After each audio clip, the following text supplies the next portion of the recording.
மக்கள் வந்து அரசியலையும் சினிமாவையும் என்றைக்கும் வேறன்னு பார்த்ததில்லை. இவ்வளோ காலம் அவர் ஒரு நடிகராக பார்த்த மக்கள் இன்னைக்கு அவரை வந்து ஒரு தலைவனாக தேர்ந்தெடுத்திருக்காங்க. ரசிகர்கள் வந்து ஒரு மனிதனை உயர்த்தலாம், ஆனால் மக்கள் வாக்கு மட்டும்தான் அந்த உயர்வை ஒரு தலைமைத்துவமாக மாற்ற முடியும். அப்படி இருக்கும்போது இன்னைக்கு ஒரு வரலாறு எழுதப்பட்டுள்ளது. இதில் நான் ஒரு விஷயம் சொல்ல விரும்புகிறேன்.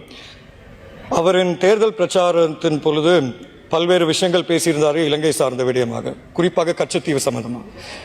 என்னோட தனிப்பட்ட அபிப்பிராயம், அமைச்சராக இருக்க காலப்பகுதியில் அதிகமான அளவு தமிழ்நாட்டுக்கு விஜயம் மேற்கொண்டிருந்தேன். அப்போ நாங்கள் பார்த்த ஒரு விஷயம், முக்கியமான பிரச்சனை வந்து கச்சத்தீவு கிடையாது. முக்கியமான பிரச்சனை முதலாவதாக அங்கே முகாமில் வாழும் நம்ம தமிழ் சொந்தங்கள்.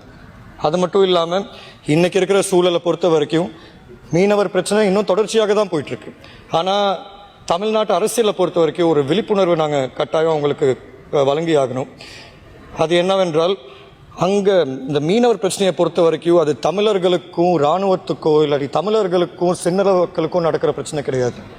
இது வந்து தமிழ்நாட்டில் வாழ்கிற தமிழர்களுக்கும் இலங்கையில் வாழ்கிற தமிழக மீனவர்களுக்கும் இருக்கிற ஒரு முரண்பாடு. ஆனால் இதுவரைக்கும் அது ஒரு தீர்வு கண்டது கிடையாது. ஆகவே இப்போ அவரின் புதிய ஆட்சிக்கு அடியில் கட்டாயம் அவர் இலங்கை வருகை தருவார்னு நாங்கள் எதிர்பார்க்குறோம். ஒரு புதிய உறவை ஆரம்பித்து அது மூலியமாக இந்த தீர்வுகளை பெற்றெடுக்கலான்னு நான் நம்புகிறேன். அதே மாதிரி மலையக மக்கள் சம்பந்தமாகவும் நாங்கள் இந்த நாட்டில் 200 வருஷமாக இருக்கோம். பல்வேறு பிரச்சனைகளுக்கு நாங்கள் முகம் கொடுத்துருக்கோம். ஆனால் இந்த நாட்டை விட்டு வெளியே வந்தால் எங்களையும் இலங்கை தமிழர்களாக தான் நிறைய பேர் பார்க்குறாங்க. அது தவறு கிடையாது. ஆனால் எங்களுக்குன்னு ஒரு தனிப்பட்ட அடையாளம், தனிப்பட்ட வரலாறு இருக்குது.